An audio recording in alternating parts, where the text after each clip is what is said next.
السلام علیکم۔ آج ہم اپنے فہم قرآن کورس میں سورۃ البقرہ کی آیت نمبر 252 کا مطالعہ کریں گے۔ اس آیت میں اللہ تعالیٰ نے رسول اللہ صلی اللہ علیہ وسلم کو خبر دی ہے کہ یہ اللہ کی آیات ہیں جو ہم ٹھیک ٹھیک تم کو سنا رہے ہیں، اور تم یقیناً ان لوگوں میں سے ہو جو رسول بنا کر بھیجے گئے ہیں۔ یہ ری ایشورنس ہے، تسلی کے لیے بھی اور عوام الناس کی اطلاع کے لیے بھی، کہ جو آیات یہاں پڑھ کر سنائی جا رہی ہیں وہ اللہ کا رسول ٹھیک ٹھیک ہم کو سنا رہا ہے۔ لفظی ترجمہ پڑھتے ہیں۔ تل کا یہ آیات اللہ ہے، اللہ کے احکام ہے۔ نتلوہا ہم سناتے ہیں وہ علیکا آپ پر، بالحق کے ٹھیک ٹھیک۔ وَإِنَّکَ اور بے شک آپ، لمنا ضرور سے، المرسلین، وَإِنَّکَ لَمِنَ الْمُرسَلِین، اور بے شک آپ ضرور رسولوں میں سے ہیں۔ تلک آیات اللہ نتلوہا علیک بالحق، یہ اللہ کے احکام ہیں کہ انہیں ہم پڑھ کر سناتے ہیں آپ کو حق کے ساتھ۔ وَإِنَّکَ لَمِنَ الْمُرسَلِین، بے شک آپ یقیناً پیغمبروں میں سے ہیں۔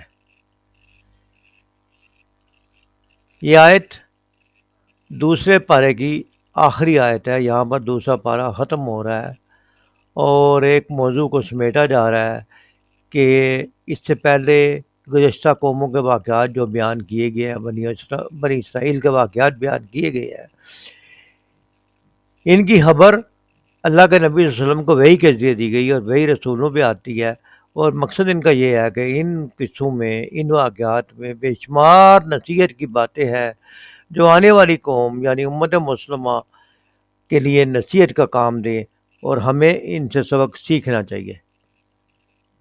قرآن مجید کی سورۃ البقرہ میں سابقہ اقوام کے کچھ قصے ذکر کیے گئے ہیں جو مختلف عبرتوں اور سبق آموز واقعات پر مشتمل ہے۔ ان کا مقصد، جیسے ہم نے پڑھا، کہ انسانوں کے اللہ کی ہدایت کی طرف رہنمائی فراہم کرنا ہے، اور یہ سارے واقعات بیان کرنا اور قرآن کی تعلیمات بیان کرنے سے مطلوب کیا ہے؟ مسلمانوں کا اخلاقی اور روحانی معیار بلند ہو، یعنی مسلمان اس کی روشنی میں اپنے لیونگ کو ٹھیک کریں، اپنے اخلاقیات کو ٹھیک کریں اور تعلق باللہ کو مضبوط کریں، جس سے روحانی جو ہے وہ معیار بلند ہوگا۔ آیات 40 to 61 میں بنی اسرائیل کا ذکر مسلسل کیا گیا ہے اور بتایا گیا ہے کہ بنی اسرائیل کو اللہ تعالیٰ نے بہت نعمتیں دیں، فرعون کے مظالم سے نجات دی، اور اتنی کہ جب فرعون کی فوجیں ان کے پیچھے آ رہی تھی تو ان کے سامنے سمندر آ گیا، تو دریا کا پھٹ جانا، رستہ دونوں طرف کا پانی علیحدہ ہو جانا اور درمیان میں سے خشک رستہ اس قوم کو دینا، یہ اللہ کی بہت بڑی نشانی تھی۔ پھر جب یہ قوم مصر کے صحرا میں پہنچی تو کچھ کھانے پینے کا سامان نہیں تھا، اللہ نے آسمان سے ان کو من و سلوہ کی نعمتیں بھیجی۔ اس کے باوجود اس قوم نے ناشکری کی اور پھر اپنے نبیوں کی نافرمانی بھی کی۔ جو نبیوں کی تعلیمات تھیں ان کے بعض اعمال سے انحراف بھی کیا۔ یہ انحراف نافرمانی کا سبب بنتا ہے، جس پر اس قوم پر اللہ کا عذاب آیا۔ آج ہمیں بھی یہ دیکھنا چاہیے کہ کیا ہم اعمال میں رسول اللہ صلی اللہ علیہ وسلم کی تعلیمات سے انحراف تو نہیں کر رہے۔ یہ انحراف اللہ کے عذاب کا سبب بن سکتا ہے اور اس سے مسلمان اللہ کی نافرمانی کا مرتکب ہو سکتا ہے۔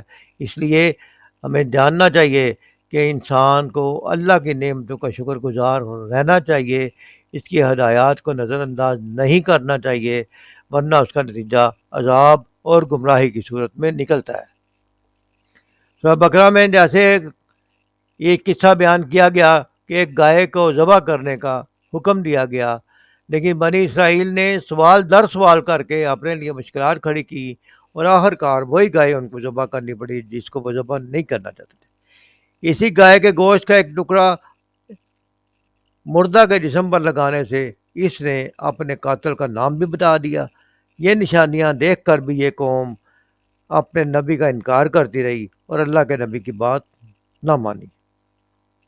اس سے ہمیں سبق ملتا ہے کہ اللہ کے حکم کی پیروی کی جائے اور بغیر چونچنا بغیر کوئی سوال کیے اس کی تعمیل کر لی جائے۔ اللہ کی حکمت کو سمجھنا انسان کے بس میں نہیں ہوتا، لہذا اللہ کے دیے ہوئے احکام کو من مان کے ان پہ عمل کرنا ضروری ہے۔ اس کی وجوہات کے پیچھے پڑنا انسان کے بس میں نہیں ہے۔ پھر ہمیں یہ بتایا گیا کہ اللہ کے راستے پر ثابت قدم رہنا ضروری ہے اور اللہ کی مدد آخر کار کامیابی تک پہنچاتی ہے۔ تو سخت مشکلات کے باوجود جیسے رسول صلی اللہ علیہ وسلم نے صبر کیا، صبر کا حکم دیا گیا ہے اور استقامت کا حکم بھی دیا گیا ہے۔ ایمان اور تقوی میں استقامت بہت ضروری ہے، اور یہ انحرافات جیسے ہم نے پہلے پڑھے کہ تعلیمات سے انحراف انسان کو تباہی کے راستے پر ڈال دیتے ہیں۔ پھر ایک بہت بڑی حکم نازل کیا گیا کہ بیت المقدس کی طرف پہلے منہ کر کے نماز پڑھی جاتی تھی، لیکن جب اس امت کو اس کے گناہوں کی وجہ سے معزول کر دیا گیا اس منصب سے، اور انہوں نے اللہ کے نبی صلی اللہ علیہ وسلم پر ایمان نہ لایا، تو پھر امت مسلمہ کھڑی کی گئی، اور ساتھ ہی تحویل قبلہ یعنی قبلہ جدھر منہ کر کے نماز پہلے پڑھتے تھے اس کے بجائے خانہ کعبہ کی طرف منہ کرنے کا حکم ہوا کہ اس طرح منہ کر کے نماز پڑھو جہاں کہیں بھی ہو۔ تو اس سے کیا ہوا کہ اب امامت امت مسلمہ کے پاس آ گئی ہے۔ یہ بنی اسرائیل کی تاریخ میں ایک اہم واقعہ تھا، اور انہوں میں سے جو لوگ صحیح ایمان والے تھے انہوں نے اس حکم کو قبول کر لیا اور خانہ کعبہ کی طرف رخ پھیر کر نماز پڑھنی شروع کر دی۔ پھر دوسرے پارہ کے آخر میں بنی اسرائیل کی تاریخ کا ایک اہم واقعہ کا ذکر بھی تھا کہ جب نافرمانیوں کی وجہ سے اس قوم کو زوال آ گیا اور اس کے اوپر اللہ تعالیٰ نے دشمن مسلط کر دیے جالوت بادشاہ کی صورت میں، تو پھر انہوں نے اپنے نبی سے عرض کی کہ جناب ہمیں کوئی بادشاہ مقرر کریں، ہم لڑنا چاہتے ہیں تاکہ ہم اپنی شکست کا بدلہ لیں اور اپنی دور غلامی سے نکلیں۔ پھر اللہ تعالیٰ نے طالوت علیہ السلام کو ان کا بادشاہ مقرر فرمایا۔ طالوت کی فوج میں تھے، وہاں پر انہوں نے بہادری کے جوہر دکھائے اور دشمن پہلوان جالوت کو قتل کر دیا۔ یہ ایمان والوں کی شاندار کامیابی ملی اور کافروں کو رسوا کن شکست ہوئی۔ اس سے ظاہر ہوتا ہے کہ جب اللہ تعالیٰ مدد کرتے ہیں تو مسلمانوں کو کامیابی اور کافروں کو شکست ہوتی ہے۔ جو اہم باتیں ہمیں ان اسباق سے ملتی ہیں کہ اپنی کامیابی اور فلاح کے لیے مسلمانوں کو اللہ کی ہدایات کی پیروی کرنی چاہیے۔ اللہ کی حکمتوں کو اللہ ہی سمجھتا ہے، اس لیے اس کے احکام پر منوان عمل کرنا چاہیے، اس میں تبدیلی نہیں کرنی چاہیے، اللہ کی شکر گزاری کرنی چاہیے، صبر اور استقامت پر قائم رہنا چاہیے۔ ثابت قدمی سے ہی کامیابی ملتی ہے، اور پھر نیکی کی کوشش کرتے رہنا، خود کو ہدایت پہ رکھنا اور دوسروں کو ہدایت کی طرف بلانا، یہ سب چیزیں بتاتی ہیں کہ اللہ کی رضا اور اس کے راستے پر چلنا سب سے اہم ہے، اور ماضی کی اقوام میں کی تاریخ میں چھپی ہوئی عبرتوں کو سمجھ کر ہم اپنی زندگیوں کو بہتر بنا سکتے ہیں۔ قرآن کو بار بار مطالعہ کریں، ان واقعات کا بار بار مطالعہ کریں اور ان سے عبرت حاصل کریں اور اپنی زندگیوں کو اللہ کے راستے میں بہتر بنائیں۔ یہ آیت دوبارہ پڑھتے ہیں، تلک آیات اللہ نتلوہا علیک بالحق وانک لمن المرسلین۔ یہ اللہ کی آیات ہیں جو ہم ٹھیک ٹھیک تم کو سنا رہے ہیں، اور تم یقیناً ان لوگوں میں سے ہو جو رسول بنا کر بھیجے گئے ہیں۔